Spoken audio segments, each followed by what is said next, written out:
Ребята, привет! Привет! А мы едем сейчас в парк, который называется Watkins Glen State Park. Он находится на севере штата Нью-Йорк, в 250 милях от Нью-Йорк-Сити, в регионе Finger Lakes. Вообще считается лучшим парком в этом регионе. Это недалеко от озера Сеника. Это одно из 11 пальчиковых озер. Тут, говорят, один из невероятно красивых каньонов. Мы с большим трудом заблокировали этот парк. За полгода мы заблокировали. Да, и тут не было мест на выходных, поэтому мы сюда всего на несколько дней.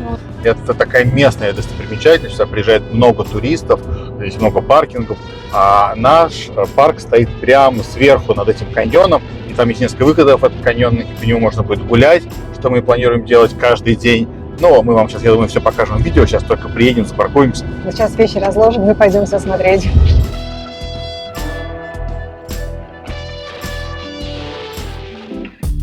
Здесь красивый лес. Мы стоим среди высоких сосен на краю обрыва, а внизу тот самый каньон, в который мы сейчас пойдем.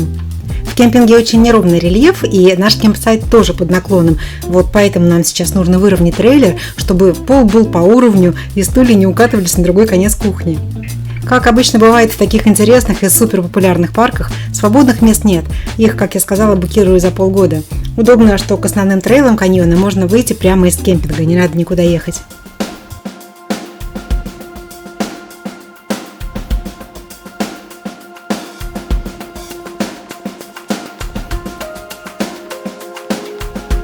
Ну что ж, начнем с самой известной тропы этого парка. Gorge Trail – это главная достопримечательность Watkins Glen, и она ведет вас через самое сердце ущелья, следуя за рекой Глен. Скалистые образования, которые вы видите сегодня, создавались тысячелетиями под действием потока воды, разрезающего сланец и песчаник. Протяженность тропы небольшая, всего 1,5 мили, но на этом коротком отрезке надо пройти 832 ступеньки, узкие каменные мосты и водопады, от которых просто захватывает дух. Так что в итоге появляется ощущение, что прошел несколько раз большее расстояние. В парке 19 разных водопадов, есть и большие, и маленькие. Эти водопады разбросаны по всей длине ущелья и являются ключевыми достопримечательностями тропы Gorge. На Gorge Trail за каждым поворотом вас ждет что-то удивительное. Вы пройдете через туннели, вырезанные прямо в скале, а затем окажетесь за стеной воды у водопада Cavern Cascade. Хотя летом поток воды не кажется большим, вода с силой падает вниз через узкий скальный проход, создавая мелкие брызги и шум, который эхом разносится по ущелью. Это водопад, до которого все хотят дотронуться рукой. И он один из самых знаменитых водопадов, за которым можно пройти пешком по тропе. Здесь узкое место тропы. Когда много людей, то все хотят сфотографироваться под водопадом, поэтому надо или подождать своей очереди, или, сгибаясь под сводами стен, пытаться их обойти. Но прижиматься к стенкам особенно не стоит, из них торчат острые камни. Лучшее время для посещения, я думаю, в мае-апреле, когда водопады максимально наполнены, а туристов почти нет, в то время как ущелье летом – это буйство зелени, тепла и солнечного света. Однако жарко не будет, потому что тропы идут в тени деревьев.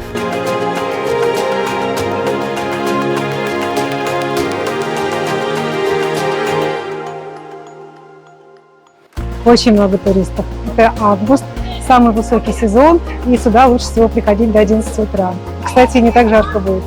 В каньоне очень большой перепад высот, река спускается с высоты 120 метров мимо 60-метровых скал, образуя на своем пути эти водопады. И из-за этого все время открываются красивые виды. Кажется, что постоянно идешь вверх по лестнице, это достаточно тяжело, а люди здесь в разной физической форме. И все равно никто не сдается на полпути. Каждый в своем темпе проходит эту тропу, останавливаясь на ровных площадках, чтобы посмотреть вокруг, и более энергичным туристам вежливо уступает дорогу. Одни ступеньки. Правда, ступенек много.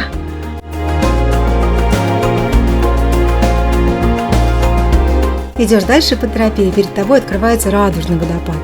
Под ним тоже можно пройти по дорожке, но не намокнуть не получится. Здесь часто солнечные лучи преломляются в брызгах воды и создают радугу прямо перед вами. Это место словно из другой реальности, и каждый фотограф мечтает запечатлеть эту красоту.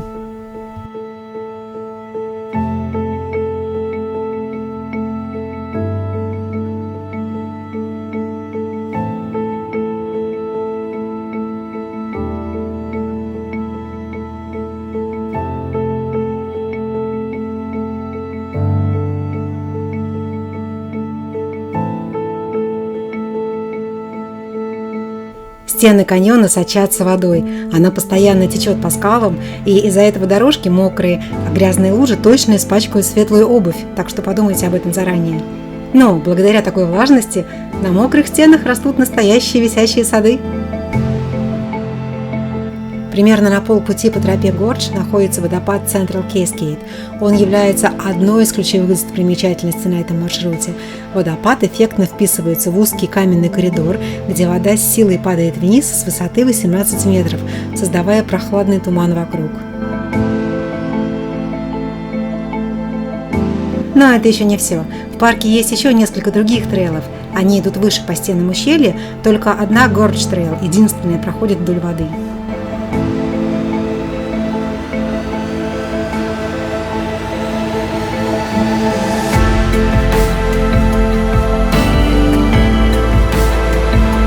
Уоткинс Глен – это не только природа. Парк был основан в 1906 году, а привлекал людей задолго до этого. В XIX веке здесь даже построили железную дорогу, которая пересекает ущелье по стальному мосту на высоте около 26 метров. Этот мост не просто инженерное чудо своего времени, но и живое напоминание о том, что люди и природа сосуществуют вместе. Мост до сих пор используется для грузоперевозок, так что будьте осторожны, на него заходить не стоит.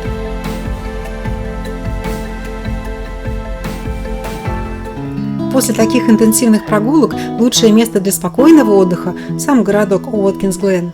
Он маленький, но невероятно уютный. Его население всего около 2000 человек.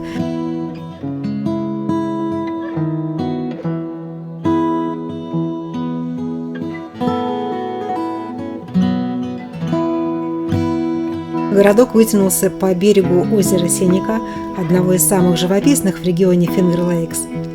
Регион Фингер-Лейкс известен не только своими озерами, но и винодельнями мирового уровня. Здесь можно провести целый день, наслаждаясь природой, вином и атмосферой маленьких американских городков. Или можно отправиться на берег озера Сенека и просто насладиться тишиной и свежим ветром. А если вдруг вы фанат скорости, то здесь же находится знаменитый автодром, где проходят гонки NASCAR. Ну, в общем, здесь много еще что можно было бы посмотреть, но мы поехали дальше. А вы, пожалуйста, поставьте лайк этому видео и подпишитесь на канал, чтобы не пропустить следующие. Пока!